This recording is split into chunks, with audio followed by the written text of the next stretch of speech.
Hey, it's Nick from T7 Training. I'm here at Owens Loop, just outside of St. George in Utah.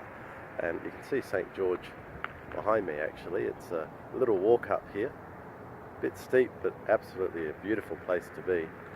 And you can see all these gorgeous mountains behind me. They're really something and well worth checking out.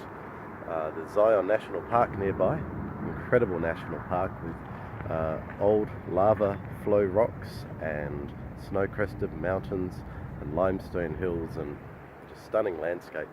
And you can see everywhere around here there's something to see in each direction. Really something. Now today's T7 tip is going to be about the today function.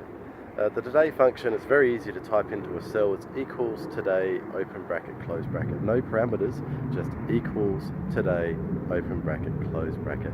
And that will put today's date into the cell.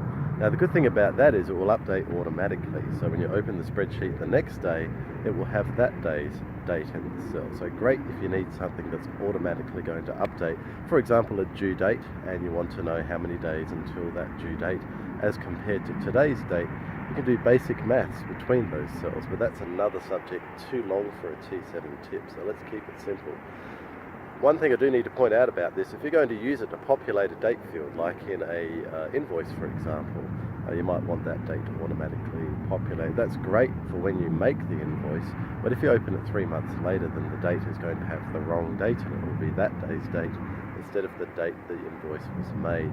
So if you are going to use it for things like that, you want to get in the habit of making a PDF of the document so that you've got a record of how it was when it was made as opposed to how it is on that day. That's today's T7 tip. I look forward to seeing you next week for next week's T7 tip.